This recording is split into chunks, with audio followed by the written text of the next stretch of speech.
Good afternoon, everyone. Welcome to the third in our series of Emerging Leaders Roundtables on regional security order in the Asia Pacific. The first two sessions focused on empire as a regional security order of the past and on the alliance structure as a regional security order of the present. And now we're very excited to have this, the last conversation on a regional security order of the future, weaponized interdependence and deglobalization. So we've brought together two top-notch speakers on the subject, probably academia's foremost experts on studying both the structure and behavior of weaponized interdependence. And we'll get to them in just a moment, but first I want to thank our sponsor, the Korea Foundation, for allowing us to put together these roundtables. And I'd also just like to note that I know we are meeting at a very difficult time in this country, and I really appreciate everybody taking the time to attend this roundtable, to listen to this content when I know there are other concerns and considerations in your life with regard to the pandemic, with regard to our domestic politics and protest movements. So we at the National Committee are thinking about all of these issues and thinking about how we can better promote diversity in the national security field. We're looking forward to continuing that conversation based on any of your feedback. And we really, again, appreciate you taking the time. We know that this is not the most important thing going on in anyone's lives, and we appreciate that you've joined us today. And I do think that there are some parallels to what's going on in our country right now and what's going on in the international order and the subject that we are going to discuss today. To me, weaponized interdependence is really about the power asymmetries that have developed through the system of globalization and how states consolidate and use power within those asymmetries to meet their policy goals. So obviously power asymmetry is a very salient theme in our country today. And without suggesting that there's any equivalency between a state's coercive use of power in the international system and a coercive use of police power in the United States, we just want to know that we just want to say that these issues are deeply resonant for us, and we know that they're resonant for you, and we are happy to have a conversation at any point in time with anyone on how we can do our part to address some of those issues. And with that said, I'd like to welcome our speakers. We have with us Professor Henry Farrell of George Washington University and Professor Abraham Newman of Georgetown University. Welcome, professors. Thanks so much for being with us today. Thank you so much. Thanks again, Rory.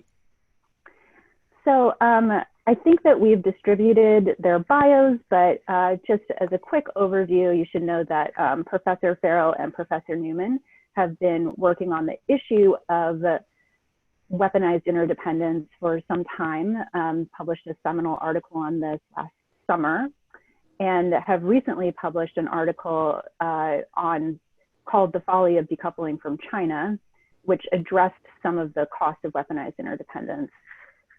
We're really looking forward to exploring this topic today, and I want to make sure that we have as much time as possible for participants to weigh in. So I'm going to start by asking you guys a few questions to kind of lead us through the top line overview of this subject. So first, I'd like to start with the power asymmetries. Could you walk us through how these asymmetries have developed in the international system? Like, what's the structure in which states can weaponize interdependence? Okay, maybe shall I take that one, Abe? Sure, sounds good.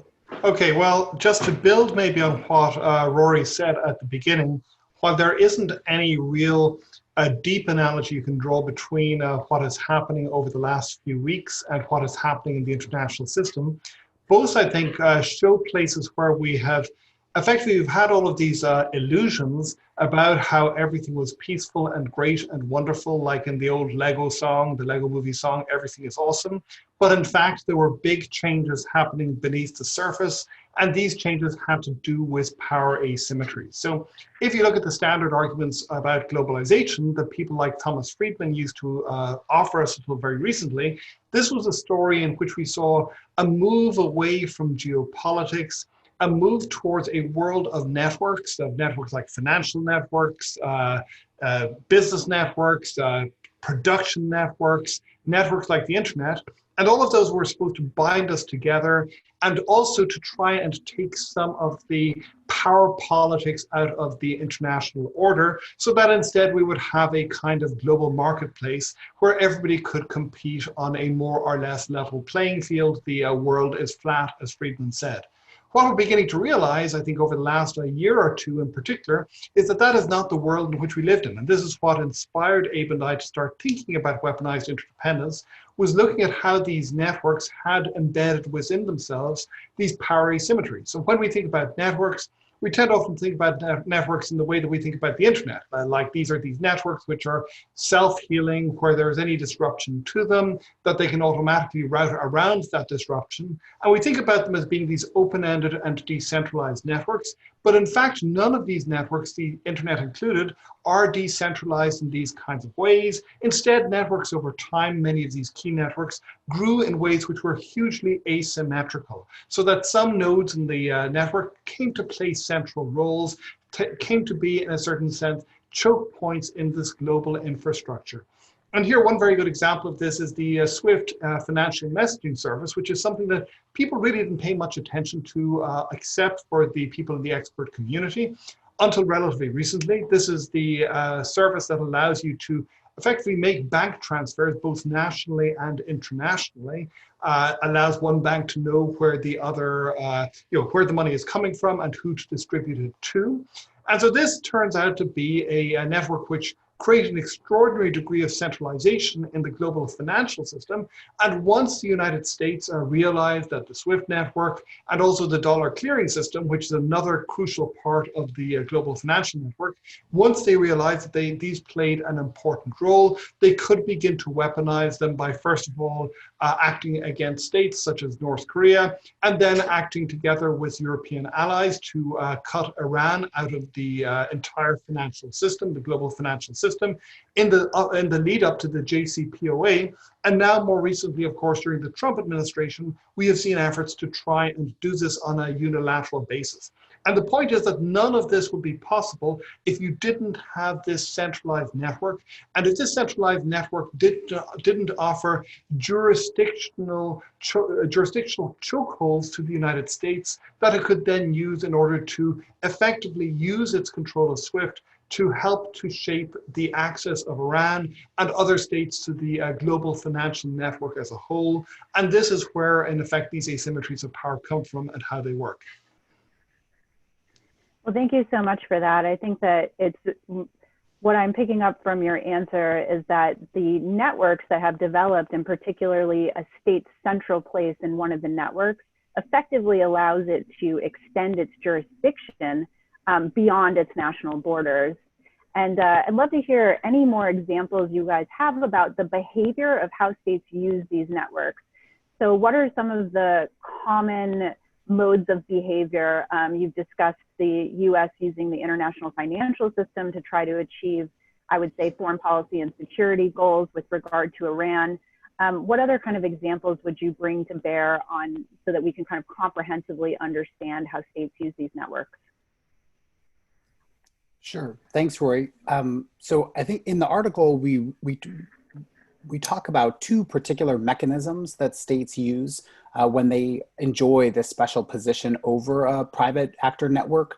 The one of them we talk about is the choke point. So Henry kind of alluded to this, is that in traditional kind of economic coercion, what states do is they limit access to domestic markets. So you might think about embargoes or traditional sanctions, market access restrictions.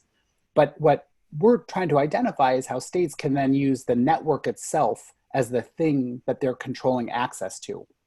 And so if you think about secondary sanctions regimes against Iran or the export controls that are increasingly being used, they're not just limiting access to the US market, but they're limiting access to some global network, whether production networks, financial networks, or information networks. And so it really amplifies the power that states have when they're using these. So one strategy that they can use is to limit access to the network level. And then the other one we call the panopticon effect. And this is where states don't limit access, but they tap into all of the information that is flowing over these networks in order to get an information advantage vis-a-vis their adversaries. So if you think about the SWIFT system, the United States government did use this against Iran in a more choke point strategy where they cut Iranian banks or pressured Iranian banks to be cut off from the SWIFT system. But they also used the SWIFT system to glean information about terrorist networks, what terrorist organizations were doing, and then to target them. So I think that's our first cut of like, what are the strategies that states are using in order to take advantage of the network structure that depends on this more asymmetric and centralized system. Are there examples of other states using this behavior, or is it been relatively confined because of the US position, power position in the global system to US networks? Well, the US has used it most effectively, I think, because if you think about many of these key networks, they were built up during the 1990s when globalization began to peak, at a moment where US dominance was unparalleled, including commercial dominance. And like many things, they followed the money. They followed where the patterns of economic development were. And they've tended to give the United States a somewhat long-lasting advantage as a result of that. But you also see smaller examples of this happening. One good example, which I'm sure many of the people here today are perhaps more familiar with the details of than Abe and I, is what has happened between South Korea and Japan, where effectively Japan leveraged its control of certain key chemical inputs that were needed by the South Korean technology industry and used these in effect to fire a shot across South Korea's bows with regard to a unrelated legal dispute between Japan and South Korea. And here, of course, you see how it is that this effectively was Japan leveraging the fact that it had control of this temporary chokehold. But of course, by the same token, it's perfectly possible for South Korea to do, as it appears to be doing, to start to try to undo this dependence by developing its own capacity to build and to use these chemicals. And this also tells us something, I think, a little bit about the circumstances under which weaponized interdependence is more or less effective. It tends to be more effective when these are really enduring and self-sustaining networks like the dollar clearing system, which is really, really hard to uproot. And they tend instead to have much weaker and shorter term effects when the choke point or whatever it is something that can relatively straightforwardly be unraveled in the short to medium term. This is something where you can use temporary pressure, but where you're probably not going to be able to gain the kind of long-lasting structural advantage that the United States has with respect to financial sanctions. And if I could just jump in and say, I think that's why the US government is so concerned about Huawei and its position in the 5G network system, is because it is a potential to replace Western-dominated infrastructures and kind of hub positions with a Chinese-based hub that would then confer this kind of asymmetric authority to China. And in general, China, as kind of Henry alluded to, hasn't played such a core position in global networks because of the timing of its development vis-a-vis the United States and globalization. But this is really a place where you could see China supplanting a core hub in the global economic system. Yeah, I think that kind of brings me to my next point, which would be that a lot of times states are using kind of traditional measures of access control alongside these new measures of weaponized globalization and networks to achieve their goals. And I think that part of the concern about Huawei in particular and Chinese tech dominance is that China has shown that it will use traditional behavior of weaponized interdependence, if you will, particularly export controls of dubious origin. We found a pest in your oil supply to try to resolve goals that are unrelated to the market economics of those transactions. So I guess my next question for you is, what are the costs of doing this? It seems as though every time a state tries to use power coercively, or at least tries to leverage their position in the network to use power, there must be some backlash created And I know that, as you just said, the US dollar dominance is a pretty tough nut to pick away at. But how do you see states kind of organizing to defend themselves against this behavior? Well, I think there are a bunch of things that are happening. So we can first of all see how it is that the increased use of weaponized interdependence is giving potential adversaries of the United States, or rivals at the least, incentives to develop their own alternative systems. So if we think, for example, about the Huawei story, one of the big parts of that story is, of course, China starting to try finally to really galvanize its own domestic industry for producing sophisticated semiconductors so that it isn't vulnerable to these kinds of things in the future. We see similar things happening in Russia, which has the Russian reserves. They've gotten rid of a lot of their dollars in order to try and detach themselves from the dollar system as best as they can, in the expectation that, for example, should November happen and a new administration come in, that there might be sweeping sanctions against Russia for its engagement in election interference. We see also how it is that China and Russia in different ways have been playing around with trying to create their own alternative systems for financial messaging to try and again sort of provide them with a kind of a back pocket means of insulating themselves and also creating their own systems of control. One of the interesting questions I think here, to go back to what you just said, is how credible is it that China, for example, would be able to attract other countries into using its system if, as you say, it has been so very, very aggressive in its use of purely domestic market-based measures against a whole host of countries, Sweden being one of the most interesting and most recent extreme examples, where effectively if you do something that China doesn't like, it uses its control of its domestic marketplace in order to punish you.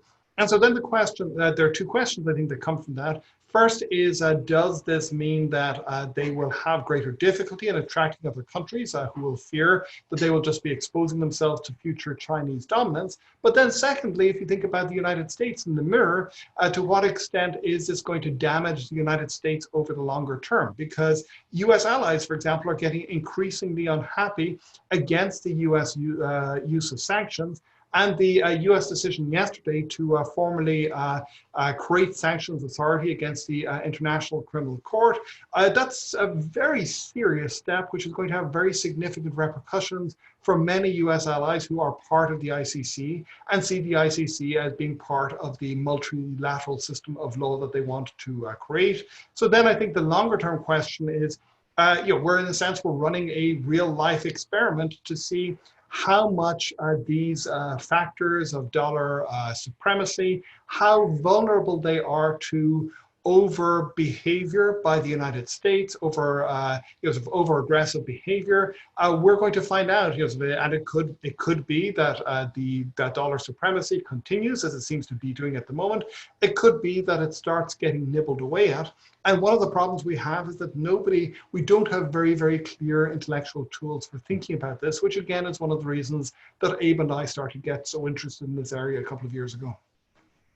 Yeah, I think you bring up a really interesting angle to this discussion, which is that obviously weaponized interdependence and the responses to it create trade-offs and efficiencies in the global system. So one of the reasons that I think Huawei technology, 5G technology is so attractive to many countries is simply the price point. It's considerably cheaper than comparable Western-made models. But, are states going to trade off that economic efficiency for the potential of China using this system in a coercive manner? And it's interesting to think we're in a real live experiment. I feel that way about many facets of my life right now. So at least this one is one that you've given us an intellectual framework to better understand. Abe, if you don't mind, I'd like to turn to you and ask you about some of the unintended consequences of weaponized interdependence. So I think this falls along the cost discussion. Have you seen examples where actions that perhaps the US took in order to enforce its sanctions legislation or sanctions views have created unintended consequences further down the supply chain? And are there any examples of that, and what would you have to say about that trade-off? Definitely. So Henry and I, we just had in this piece that you mentioned about decoupling from China, that was one of our main kind of points, is to say global economic networks are really complicated. And in order to weaponize them, you need to understand very detailed business processes and market dynamics. And if you don't, you're likely to create some of these unanticipated consequences. And now, the one that we kind of picked up on in that piece was the Rusal sanctions that the administration implemented. In that case, the Rusal is a very large aluminum company in Russia. It was part of the Russia kind of sanctions that were rolled out after the election.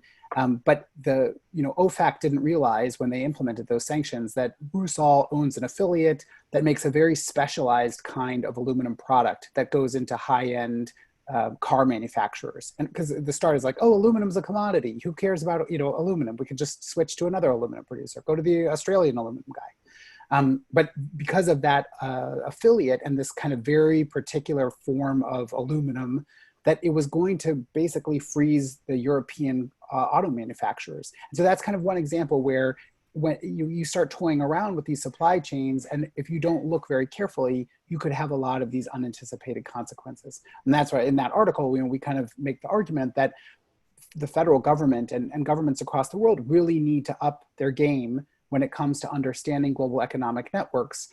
We've also seen this most recently in the coronavirus pandemic, very similar. It was like everybody wakes up and it's like, oh, I didn't realize that medical supplies were produced by these, 5 or 6 core companies. So governments have to understand this, because it's not just about efficiency and, lean production and Apple having some gee whiz, management structure. This is about, our ability to keep our people alive and protect ourselves in these kind of core national security questions. So in the article, we kind of make the argument that we really need to expand our bureaucratic capacity to understand these networks, or we risk these types of miscalculation events. Yeah, it's an interesting discussion to be having in the United States at this time, as it seems that the conversation, particularly over decoupling from China, has led some to think that we don't have a really deep core understanding of this at the top levels of our federal government. And the National Committee, we're watching the recent development out of Japan.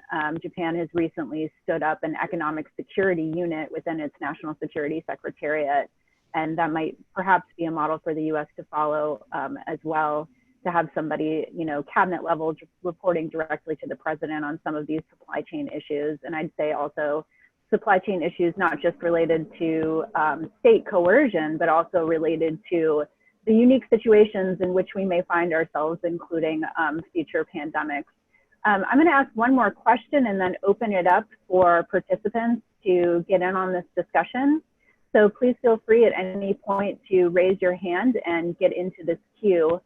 But my final question to you, just along the lines of what you've been discussing, is what policy prescriptions would you offer, perhaps beyond just better understanding of the system? Are there specific recommendations for areas to watch, or measures that the US or other countries could take to continue, I think, to participate in this global system, but also to do so with the proper understanding of the risks of having weaponized interdependence either used against them or using it themselves?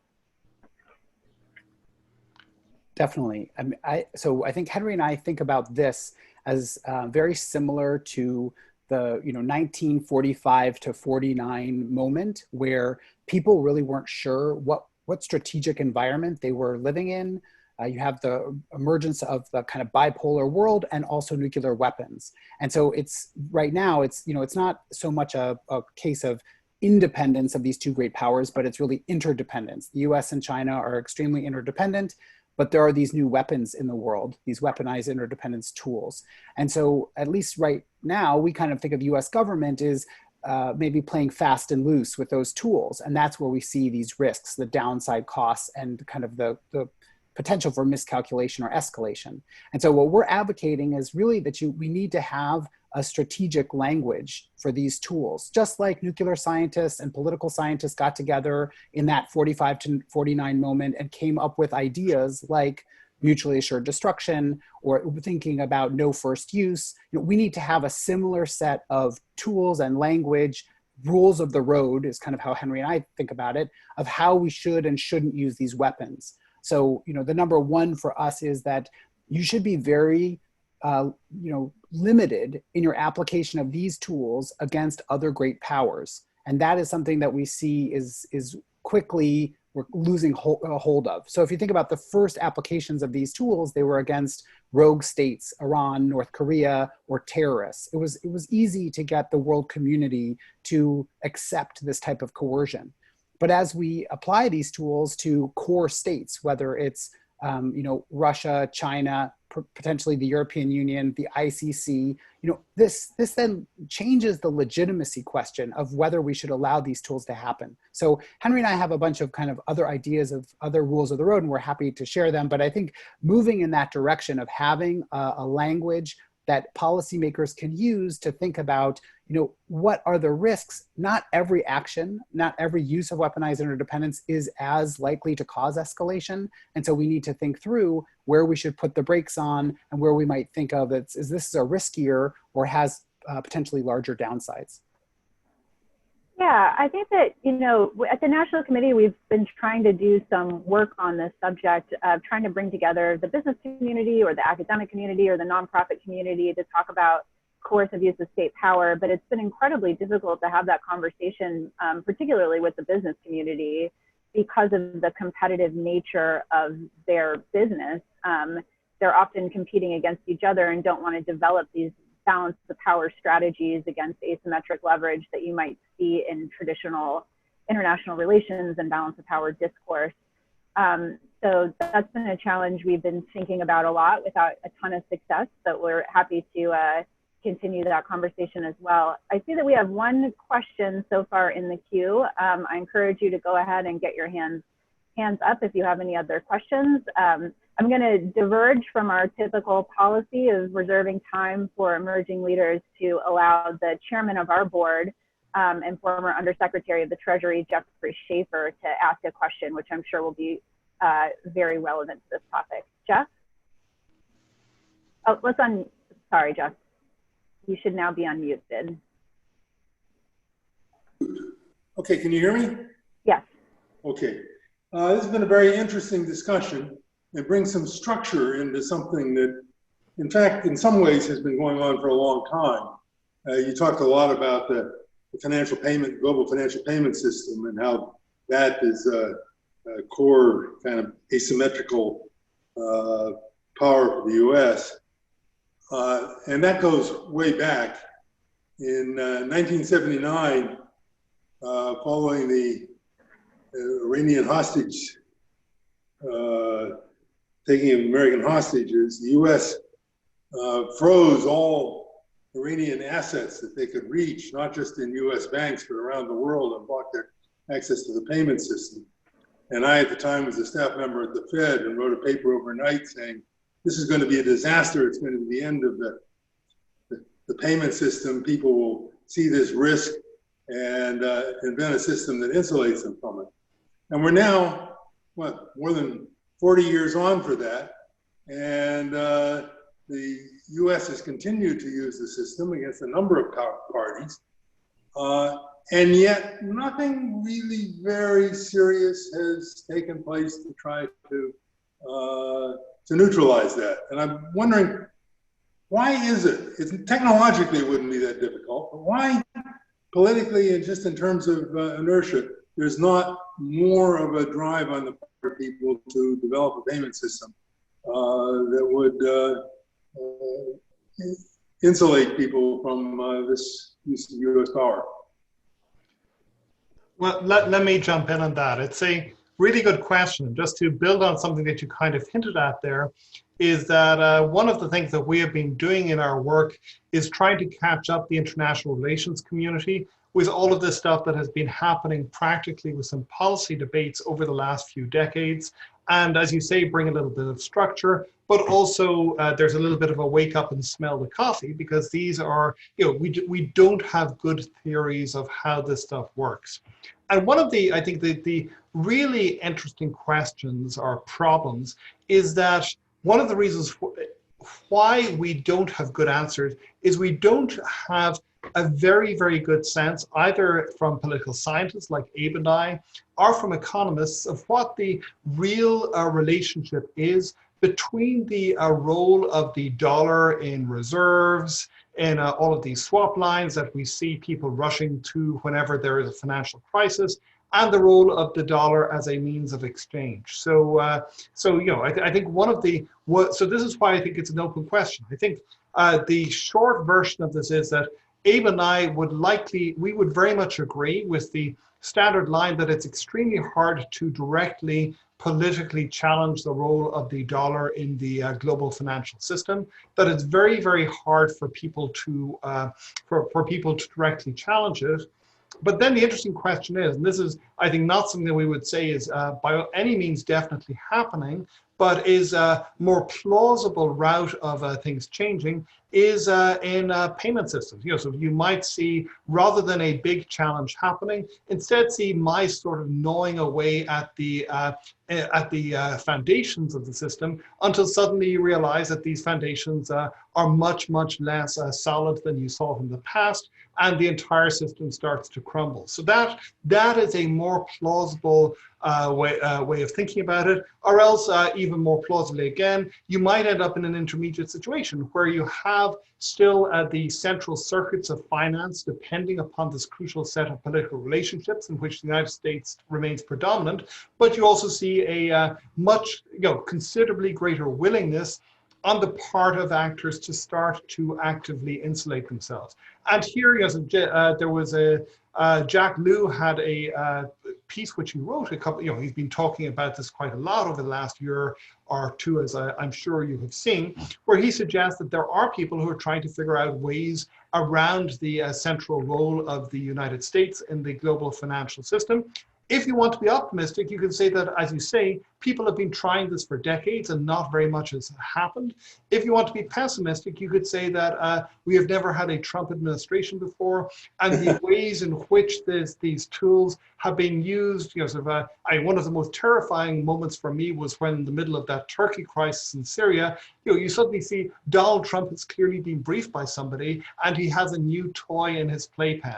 Sorry, that's probably a somewhat indelicate way politically to put it, but it's clear that Trump and the people around him do not have a very sophisticated sense of what the long-term consequences of US coercion might be. So it could be, if you want to be a pessimist, you could say that we are now seeing a much more unpredictable environment than there ever was before. Because as Abe says, so we're not just seeing this being applied against states such as Iran, which have very few real friends in the global system. We're seeing this being applied potentially, lots of talk about how, for example, Chinese investors might not be allowed in US markets, a whole bunch of other techniques which are being discussed, most of which probably will not be introduced, but which certainly create a much greater degree of political uncertainty around the central circuits of the US financial system than we've seen in the past.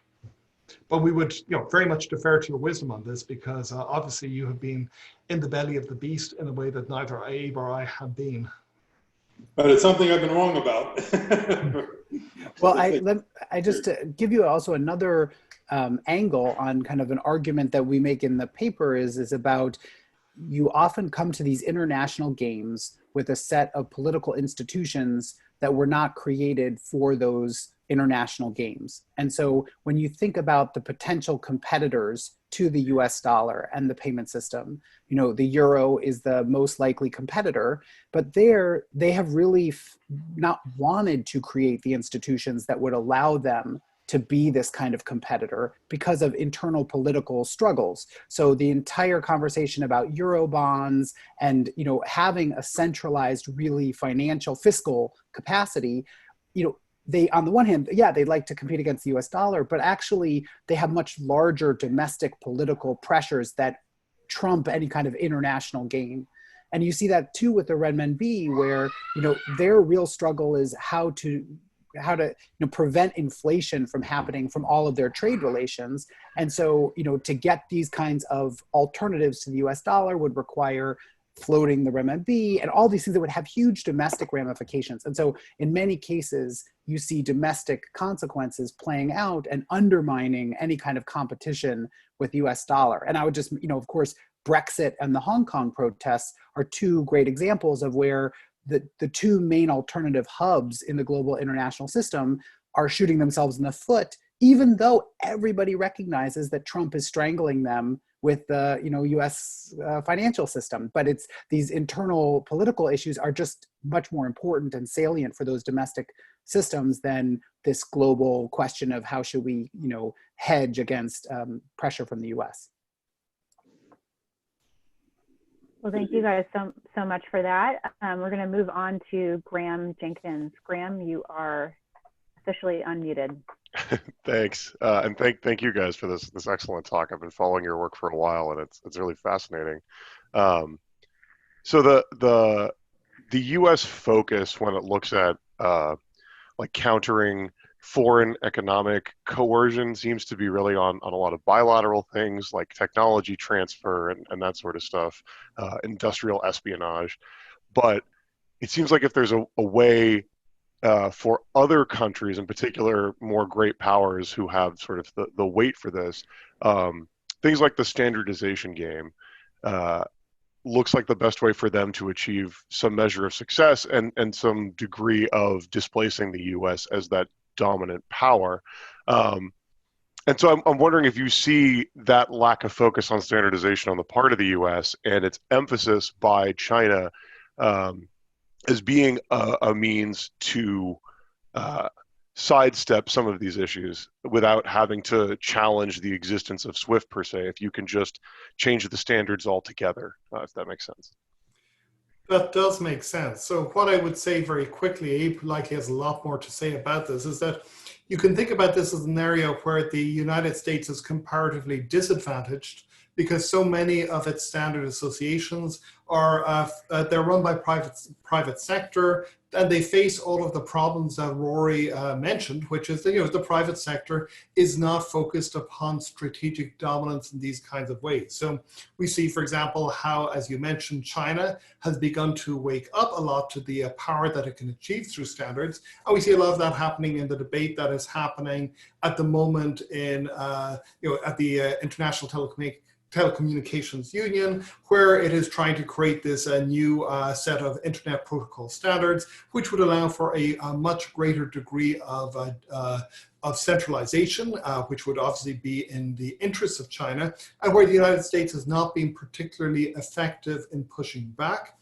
But we also see how the European Union has been very good at this game as well. If we see the European Union power in the global financial system, this has been based upon multilateral institutions and on leveraging its ability to project standards in a much more comprehensive way than the US has done. And this is something that Abe and his colleague David Bach have done a lot of work on, trying to figure out exactly how this works and how it happens. So I think that you're right that this is something that the United States has not focused on nearly as well as it could. But one of the reasons is that the United States is in many key areas of standards is not able to speak with a single coherent voice in the same way that even the European Union is, because of its different patterns of organizing interests. I would just agree with everything that Henry said and say, standards are incredibly important for kind of the distributional consequences of how markets develop. But I do want to stress something that is different from standards and the kind of arguments that we're making is that in the standards debate, it's pretty clear that governments are involved and they are pushing their national standards globally. And so whether you think about European privacy rules, or you think about US rules about insider trading, or a Chinese vision of what the internet should look like, these are all emanating from national systems, and they come up to these multilateral fora and they confront very standard kind of international organization competition games. in weaponized interdependence, the networks that are being created largely out of private sector micro level decisions. They want to know, like, where should they put their money? Oh, they need to have a corresponding bank so that they can do their trades on oil, and so it's like, oh, well, they put their money in, Deutsche Bank because they have a relationship with the corresponding bank in the United States. And these kinds of micro decisions, then they create a structure for globalization that then gives states power. And so it's not that states are going out to create these networks explicitly so that they can then leverage them for secondary sanctions, but it's much more that private actors are out there building a network, and then those networks reveal power structures that states can use. And so it's much more difficult for states to alter that game. And it's one of the arguments that Henry and I make of why these power asymmetries are so lasting, is because it's not out, in front of everybody, that this is, it's the US system versus the European system in accounting standards. But instead, it's these companies building a structure that then, provides different types of power for different states. I think it also, on that point, it confuses attribution of these systems in some ways. So the US system is very hands-off when it comes to private business. All of these microtransactions go on, and they're definitely not being directed by governments. But I think in countries, particularly like China, where the state-market relationship is much closer, it becomes really, really difficult to understand how much of this is directed versus how much is, as you described, kind of organic. I think particularly for the US and Chinese relationship, this is becoming apparent and quite troubling, really, because we don't have a good framework in the United States to kind of assess China's state market relationship and where the government holds power and where it really does not, and companies are acting on their own interests and bringing up some of these networks. So sometimes I think leads to overcorrection or over attribution with regard to Chinese power, that the state is directing this type of development and planning, when it's hard to get good data on whether or not that's true because of the opacity of the system. We're going to move on to. Oh, thank you. Would you like to respond to that? Well, I was just going to say, no, that's an interesting contrast with sort of the Bretton Woods era creation of the U.S.-led standardization thing, like the creation of ISO just in the post-war era, and how by default, with the U.S. being kind of the only game in town, that's where a lot of those physical standards for, screw threads and things like that come from. But now, because of the existing structure, it requires a concerted effort that has to be led by a government, as opposed to that one, which could be driven by business at the time.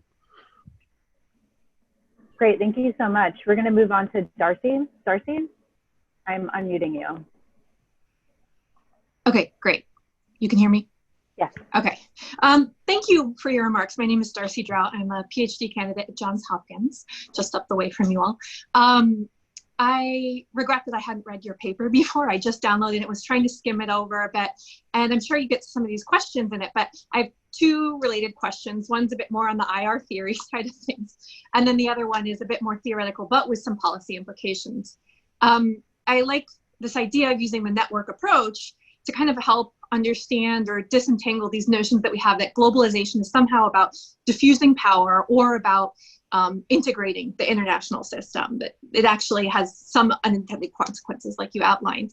But on the more conceptual side of things, I wonder what these trends or these patterns mean for the nation state system going forward.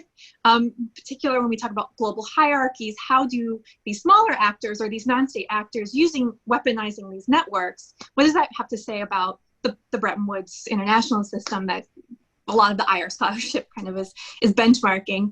And then relatedly what does this mean for weaker states that are able to weaponize the system? So some of these states have weaker or disconnected ties, to use the network approach language.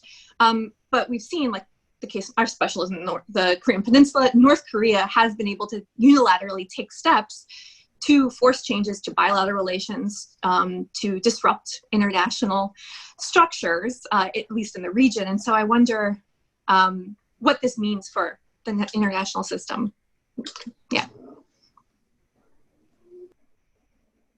So I'm going to steal kind of Henry's riff on this, which is Henry and I, like, we've been writing together for many years. So we kind of have a mind meld of like where we're going. But anyway, so let me just, I'll steal what Henry's, I know he would say if I could say this, is that one of the things that we are trying to argue is that many of the most important networks of globalization right now are not really incorporated into the Bretton Woods system or its structure of governance. And so that creates a huge kind of governance gap, and it also creates a new type of politics. So if you think about supply chains, financial networks, and information networks, they're not really embedded with any of the traditional governance architectures of the Bretton Woods system. And instead you have crazy things like ICANN, the internet domain names, or you have Facebook terms of service agreements, that's what's driving governance at the international system in the information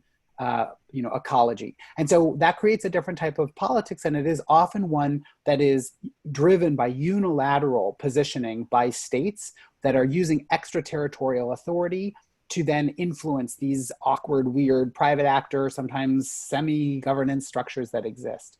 And so in many of our cases, we're arguing, it's not that multilateralism doesn't matter or there is no, world system operating, but it needs to engage with these very unilateral efforts that states are making. And so, just to take the example of US-EU policy on secondary sanctions, there was a period where it was still unilateral power. It was still the United States cutting off countries from, the US dollar clearing system, but it was with European support and where the European allies, backed and provided legitimacy for these efforts. Now, fast forward to the current Iran policy, where you see it's unilateral action, but there's no multilateral support. And it creates a different dynamic. And it's one that creates a lot more tension in international politics than when you have more, coalitions of the willing people that are backing these unilateral efforts.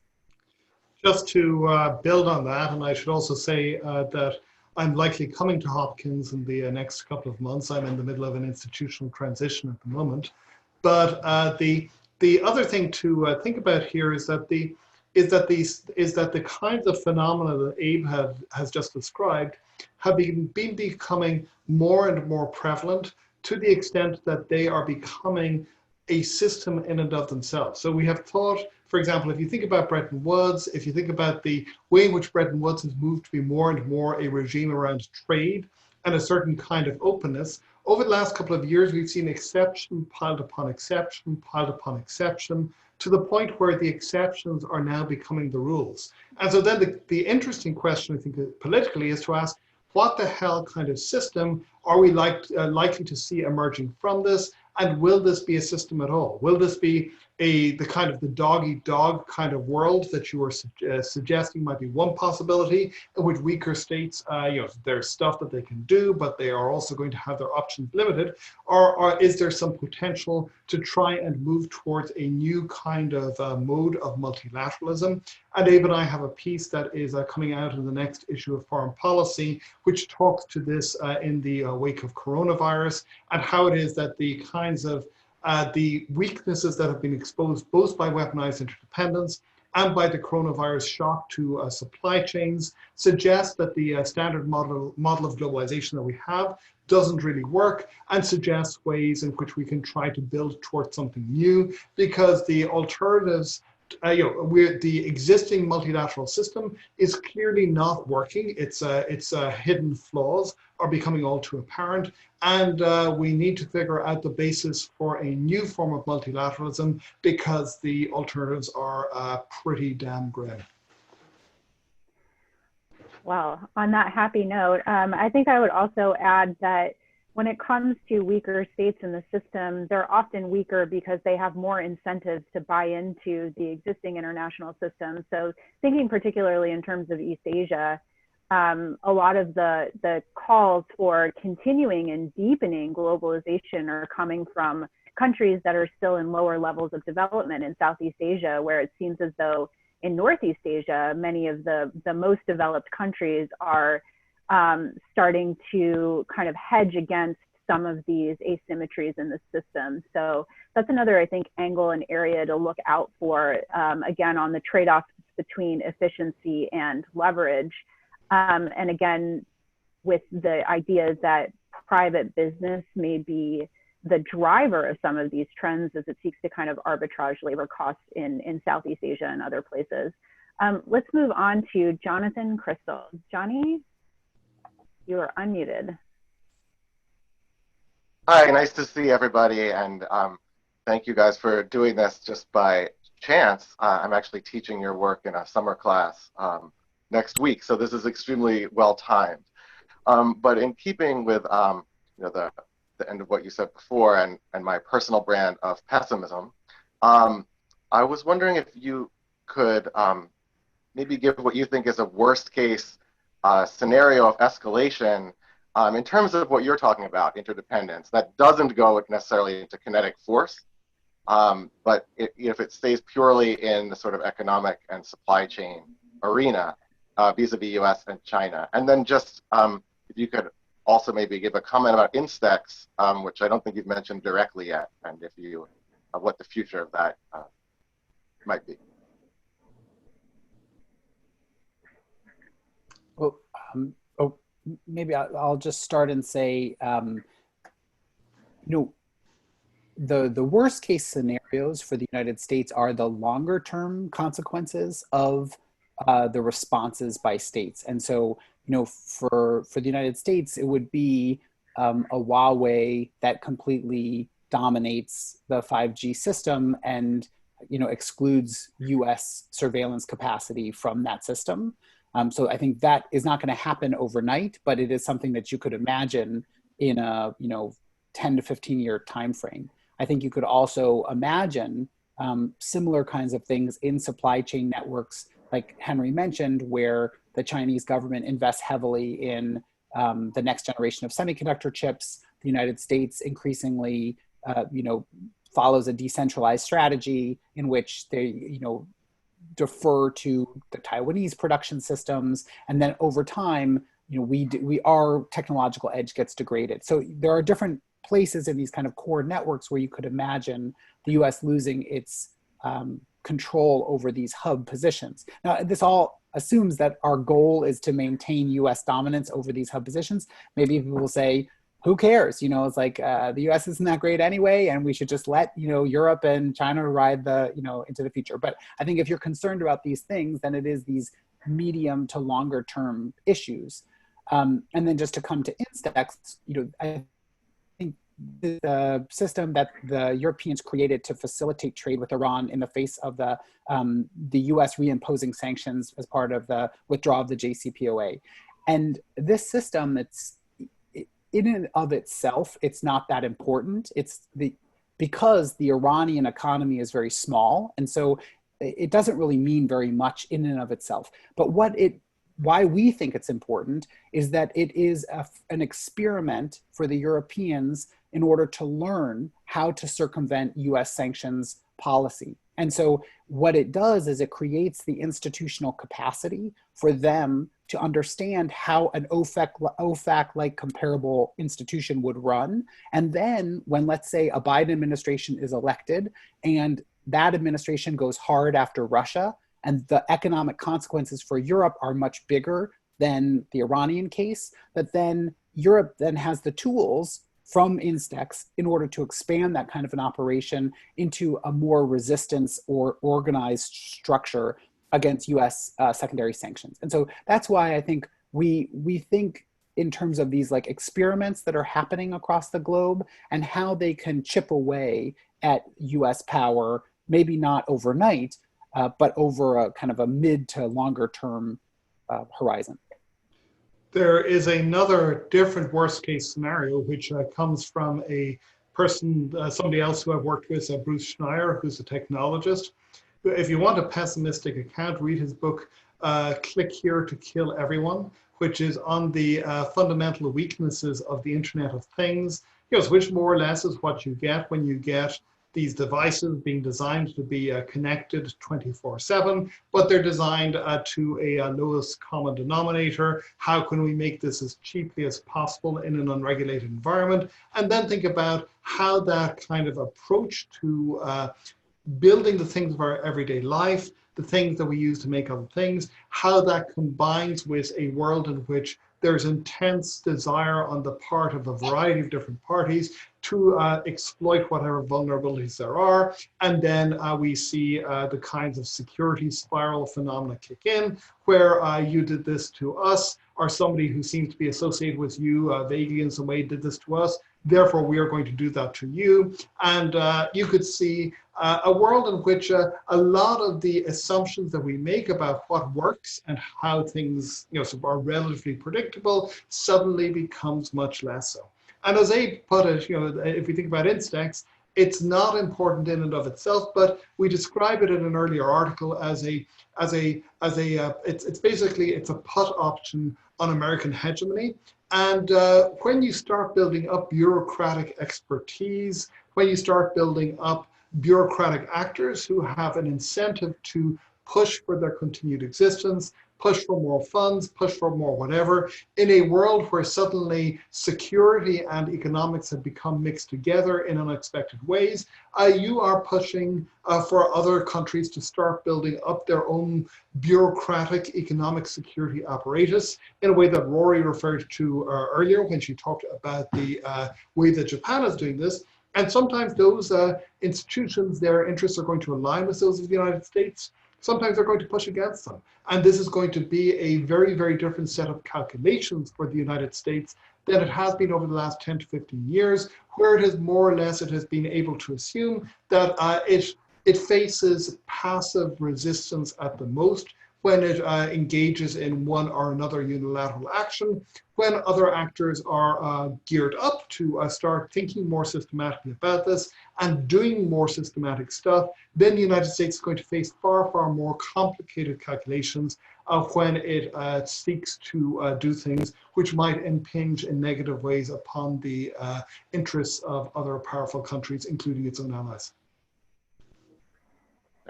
Yeah, that brings me to a kind of related question that I have personally. And again, there's still time to put your hand up if you have any questions for the speakers or would like to add any comments to this discussion. But for me, I'm wondering, where do you think the issue of rules of the road lives inside our existing international system? Is this just something that each government kind of needs to take in on their own at this point? Does this live in the WTO because of the relationship between trade and coercive leverage? Does it live in other places? Like what is the best venue in which these issues could be addressed in the international system? And then maybe there's a secondary question of whether or not that venue is likely to become the place where these issues are discussed. That's an incredibly good question. And it's a question that Abe and I, we don't have, at least, we may have similar answers, but I don't think Abe and I have ever actually talked about this. When we've thought about it, we've thought about it in terms of building up national bureaucratic capacities. I think that the answer is that it's going to be hard to do this on a truly large and multilateral scale. The ITU is plagued with a lot of political problems and contradictions, which any other organization which had that kind of large membership would similarly have. So I suspect that you would see this being so maybe a small to medium and multilateral institutions in which you saw perhaps countries with shared interests coming together to try and figure out what the rules of the road are, and then other countries going on. This happening together with a variety of second track and maybe more direct initiatives of communication among the great powers so that they can at least ensure that there is the equivalent of Cold War red telephones and other such things to make sure that if one power impinges too much upon the interests of another, that there will be means for this to be communicated and possibly rectified. But it's a really good question that I don't think we have spent nearly enough time thinking about. Abe, is there anything you want to add on that question? Yeah, I mean, I would just say that I think that the first instance, it should be the primary actors in the US bureaucracy. And so I think that the most important signal would be if the Treasury Department, for example, came up with a list of rules of the guidance on how to use secondary sanctions, for example. And if it had kind of a detailed guidance in a specific sector, then you could use that in other areas, whether it's in supply chains or information technology. You could have an interagency kind of, Treasury, Commerce, they come together and they part of the problem is I think many of these agencies, they don't even see what they're doing as connected to the same process in a different agency. So in our paper, we focus on the NSA's use of centralized information networks and the Treasury's use of financial networks. They're using the same tool of weaponized interdependence, but they're not in the government. They're not under a rubric of here's this type of coercive strategy. And so I think what you really need to do is have maybe it starts at the agency level, and then there's a government position paper that says, this is how we should do things. If you think about the Clinton administration, they had something called the Framework for Electronic Commerce. And it was a position paper that spelled out how we should think about the emerging internet. And that framework position paper became like the global governance structure for the world. Europe in many ways followed that, other countries followed it. And so I think if the United States government came out with here's our ideas of proportionality, these are our ideas about first use, that those would have very large consequences for the world. Yeah, that's a really good point, and I think a good framework. It strikes me that perhaps some of the resistance to do something like that is the use of kind of strategic ambiguity in some of these strategies. There's one conversation to be had about the Trump administration's use of unpredictability. And then there's, I think, another conversation to be had about how much of these networks and the tools of weaponized interdependence depend on the strategic ambiguity of not defining the rules of the road. Because I think this is an area maybe with parallels to cybersecurity conversations where it's kind of a constant game of whack-a-mole, for lack of a better analogy, where states are kind of responding to these coercive strategies in a piecemeal fashion, and the actors who are using them are also manipulating them in a piecemeal fashion. But certainly the frameworks that you guys have laid out have brought some structure into that conversation. Can I just add for a second on that point, which is, I think there's another part of the problem, which is that different agencies or actors see their time horizons and their success potential in different ways. So in Treasury, I think that there's a lot of belief right now that they can keep pushing, and there's very little that will happen to the dollar's hegemony in that area. But if you think about what's happening in information technology, the US position is eroding quite rapidly. And so they're all connected to the use and abuse of the underlying infrastructures of globalization, but one set of actors might be pushing things that will undermine another set of actors. And so you need to bring them together and say, okay, this looks like a good strategy for you, but this is really hurting us over here. But if we're not thinking about these in a coherent collective way, you could have those trade-offs happen.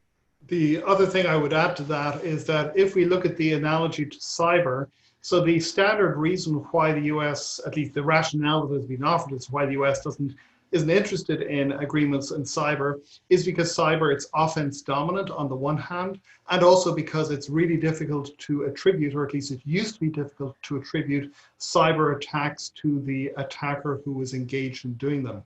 So if you were to have a quick and dirty take on weaponized interdependence, and I'm offering this without having thought about it systematically, I think that it would probably be offense dominant as well, but the attribution problem doesn't exist in the same kind of way, in that it's pretty clear when somebody is using a choke point or whatever. So that suggests that there might be a little bit more optimism for actual multilateral engagement on this than there might be for areas such as cyber, where where attribution is not as much of a problem as it has been in the past, but where it certainly has been one of the major questions and one of the major roadblocks to true international cooperation.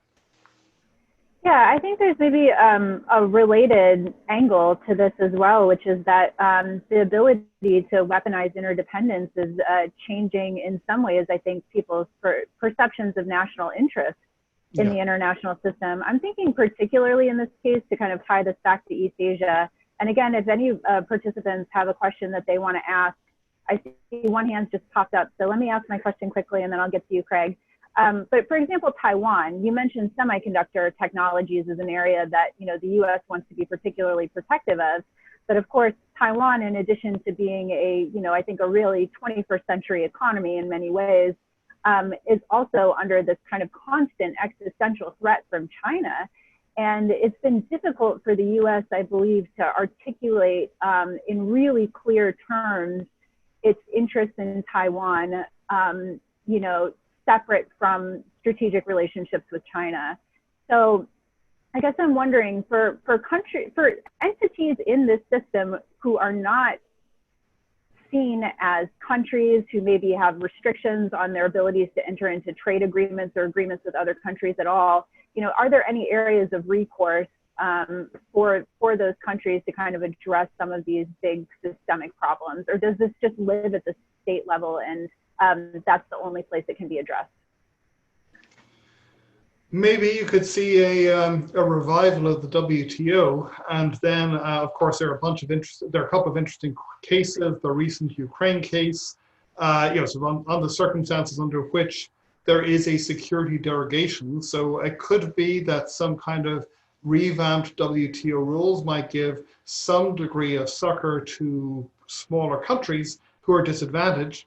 But of course, the way that the WTO works in terms of how it is that, you know, so when a country misbehaves, compensation is awarded. It also builds in an implicit bias towards the great economic powers. So I'm not seeing much in the way of direct recourse given the system that we have at the moment. Maybe if you want to be very optimistic, we'll see something emerge over the next couple of decades. But I think it's a standard story of much of what we do as international relations professors is to say, here is a set of problems which look to us to be pretty insoluble in the short to medium term. Now policy people try and figure this out and tell us why we're wrong. And very often it does turn out that we are wrong, but I don't have any very obvious immediate ways in which I could think of countries like Taiwan getting any kind of real protection. Great, thank you so much for that. Let's turn to Craig. Craig, I am unmuting you. Hi, thanks for this talk. It's been extremely interesting. The paper was one of those examples of a phenomenon where once you read the paper, you start seeing the phenomenon everywhere. It's been really interesting to track over the last few years. I'm curious about your characterization of this as an offense-dominant phenomenon, because that seems right in many ways. But the other example of a state or a state actor creating an alternative network, the European example you brought up with regards to Iran, seems like an attempt at defense that it would not have so much use for an offensive capability. How should that example help us think about the offense versus defensive options for states going forward? Will states have an easier time constructing new defensive options as fallbacks versus creating new, more extensive networks for offensive purposes? So I would just say that there are defensive strategies to protect yourself from the weaponization of interdependence. And I think Instex is a good example of that, where what the European Union is trying to do is they're trying to facilitate trade in a way that could potentially get under or out of the kind of the purview of OFAC and US secondary sanctions. But I don't really see Instex in itself as an offensive tool yet, because the EU doesn't really have a hub that they can leverage in the network position. And so that, I think, if you're thinking about EU offense, what would they want to do is, there's actually a great report by the European Council on Foreign Relations where they kind of think through, should the EU build up a secondary sanctions capacity? And that would need a whole bunch of different things: institutional reform, changes in the structure of the common currency, kind of building up the market under which it relies. And those efforts would then provide the EU with a much more offensive capability. So for Henry and I, you can only really play this game if your firms control a key economic hub. And so one example that I often play around with is there's a firm called ASML, which is a Dutch firm that produces the lithography equipment for semiconductor fabricators. So it's this special kind of laser technology that makes the designs that then other companies use to make semiconductor chips. It's basically the #1 producer of this technology in the world. And you could imagine the European Union saying, if you want access to this technology, then you have to do these different things, play by our rules, that ASML is going to be this kind of central node in these systems. So that would be a place where you could think about, or start to think about, could the EU do this?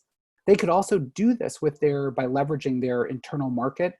And people have argued that they could do this in the climate space. It's basically say, we are not going to let you have access to our market if you don't do these certain things with carbon emissions. And so there are definitely places where the EU could move into a more offensive position, but right now, often what they're doing is playing a much more defensive strategy, whether it's instex or they talk about blocking statutes, these different ways to kind of defend against US pressure rather than really creating an EU offensive strategy.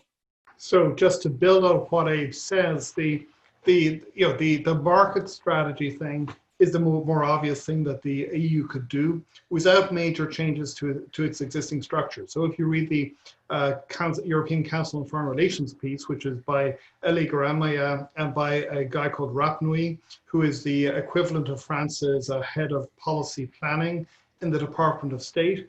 They, for example, they talk about the need to create a deterrence system against the United States, and they suggest that one way in which it could be done would be to introduce EU-level legislation, which would impose licensing requirements on US companies, such that if they participated in US sanctions, in facilitating US sanctions against European entities, that they could be subject to having their licenses to operate in European markets withdrawn. So that is something that the European Union could effectively do the same kinds of things that China does. It has a lot more capacity to play hardball in that world of more traditional market control measures than in the world of weaponized interdependence. And its reluctance to do so up to this point is more down to political unwillingness than to structural vulnerability, at least of the sort that we are talking about in our paper.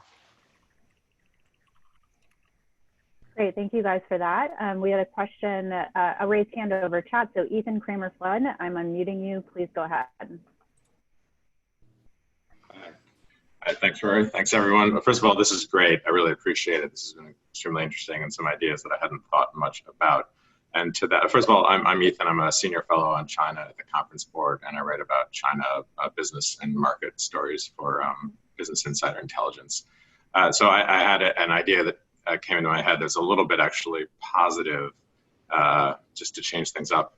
And I wanted to get your reaction to what I was thinking. So as I hear you all describe this sort of status quo, globalization and weaponized interdependence and everything that's happening, it occurred to me that it almost felt like an inevitable outcome of the previous experiment of globalization and independence being somewhat, interdependence being somewhat of a success, in as much as, the promise of the original international institutionalists and the promise of globalization and interdependence and all of these ideas led us to a scenario where weaponized interdependence has become the policy of choice, because weaponized weapons are not so common anymore.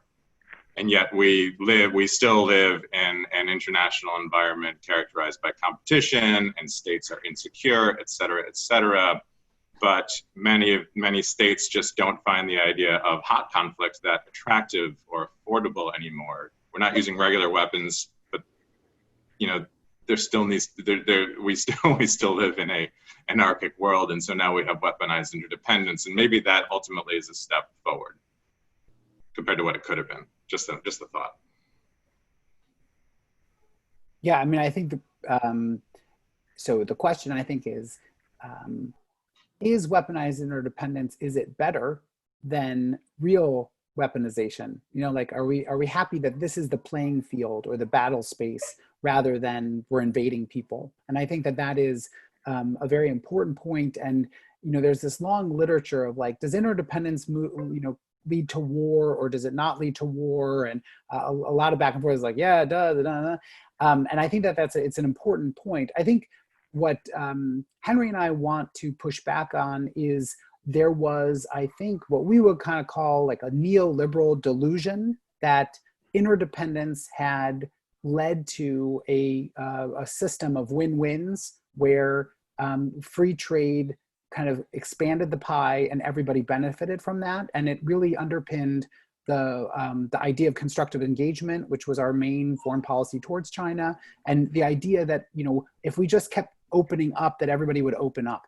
And I think this perspective is maybe more on the that there are vulnerabilities as well as benefits, and that we need to be realistic to those, and we should see them as not just things we should ignore, but things that we need to kind of confront head on. Now, I think Henry and I feel like there is a pretty important risk that as weaponization of interdependence increases, that it could lead to asymmetric responses. We didn't talk about this on Jonathan's question, but I think it is, it's an important part of the dynamic. As you see the US put pressure on Iran, and then what does Iran do? It starts blowing up boats in the Straits of Hormuz. And so, you can easily see the movement between the economic realm and then these, the more physical asymmetric response.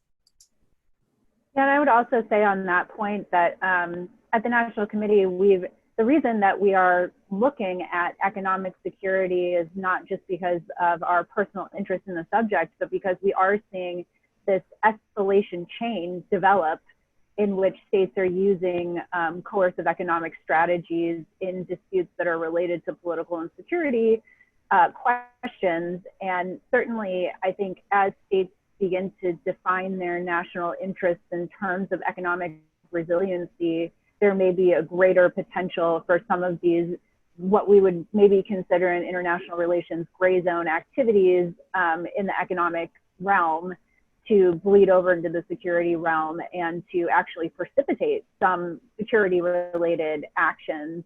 But that actually brings me to an interesting conversation that's been happening in our group chat, and we're running out of time, so I'm going to make this both a final question and ask that, if Professor Newman or Professor Farrell, you have any parting thoughts, maybe we can wrap it up into this question. What do you think the role is of the US alliance system in addressing weaponized interdependence? Do some of the security networks that we have built up provide us with frameworks to address weaponized interdependence, or are we really seeing these two the security relationships and economic relationships developing in totally different bifurcated paths? There is scope for the alliance system to work, but the US over the last 3.5 odd years has not made it easy for allies to work with the United States on these questions. So for example, we saw a few months ago in response to the Huawei thing, Bill Barr raising the suggestion that maybe the United States might take over Ericsson and Nokia, because the problem that the United States has is that it used to have Lucent, it used to have a technological infrastructure for building up sophisticated telecommunications networks, and then the companies were, the key company in question was bought out by a French competitor and effectively disappeared off the face of the earth. And so Barr says, well, why don't we take advantage of the fact that we have manufacturers which are located in key allied countries in Western Europe. But then the question is, do these countries, which are favorably aligned to the United States, Are they going to be prepared to trust the United States to recognize their interests if there is ever some kind of a complicated situation that comes up? And on the basis of the last 3.5 years, it's extremely hard to build up those kinds of relationships, which require a lot of deep trust. So we could see, I think, if there were a different administration, whether Democratic or Republican, that actually adopted a different attitude to its allies, I think it will be far, far easier to see this kind of cooperation take place. There certainly is discussion around this cooperation, but my sense is that the Europeans, and I don't know so much about the United States East Asian allies, but that the Europeans at least are happy to talk in vague, broad generalities, but they're not particularly interested in talking specifics until they have some idea of what happens in November. Yeah, I think that also speaks to kind of the structure of the alliance system and whether or not it's a good utility for multilateralism or rules of the road. I mean, we're still, I think, in a structure that is very hub and spoke based. Certainly in East Asia, it is moving toward a more webbed interdependent structure, but some of the key actors are really not on board with that. And I think that's evident in the dispute between South Korea and Japan over history questions that is now about export controls and even bled into the intelligence sharing agreement that the US had long pushed for as a way to kind of make alliances better, more interconnected, and a little bit more efficient. Abe, would you like to leave us with any final thoughts or points of emphasis that the participants should take from this discussion? I think that just that Henry and I see this happening more and more, these tools being used by the US administration. And so we think it's really important that policymakers think through what are the downsides as well as the upsides to using these things. And in particular, the long-term downsides, whether it could lead to these types of alternative hubs or also just degrade our alliance networks, because ultimately, we cannot be a coercive force just by ourselves. It'll be extremely costly and we won't be able to get anything done. So we need partners, whether it's in a multilateral alliance or just willing partners. We need them on our side. And if we just use these tools willy-nilly, I think we're going to lose those. Great, thank you so much for that. We're about to turn to our president and CEO, Susan Elliott, for a look to upcoming programs and information about the National Committee. But I would like to just thank everybody for participating in this roundtable series over the last couple of months. I've learned so much from your questions, and I hope that we're able to continue this discussion either through this roundtable virtual format or in person eventually when restrictions in the United States are lifted. We are going to be sending each of you attendees a short, very short, I promise, feedback survey on your thoughts on this program. And it's really helpful for us to think about continuing this program, including in applying for more funding, if you could give us really honest feedback about what you think. So please look out for that. And let me turn it over to Ambassador Elliott for thank yous and final words. Well, thank you, Rory, and thank you, Abe and Henry, for a really fascinating, if not somewhat disturbing program. But I think as a former diplomat, you've made me realize that, the US and China really need to look for new ways, I think, of developing multilateral systems. And I look forward to hearing more from you in the future. So anyway, thanks again. And I also want to thank the Korea Foundation for their generous support of this series. It's been very, very informative, and I hope all the participants have enjoyed the series. As Rory mentioned, the NCAFP has successfully put our activities in the virtual world. So if you go to our website at ncafp.org, you'll see the upcoming programs we have. We encourage you to register for some of those. We have one coming up on the 17th of June, where we're going to talk about the Middle East and the role of Kurdistan and Iran and I'll call it the forgotten Kurdish state. So not FAPS, but a very interesting program. So thanks again to all of you for a very fascinating program, especially to both of our presenters, and thanks to Rory for all your hard work in putting this together. So bye-bye.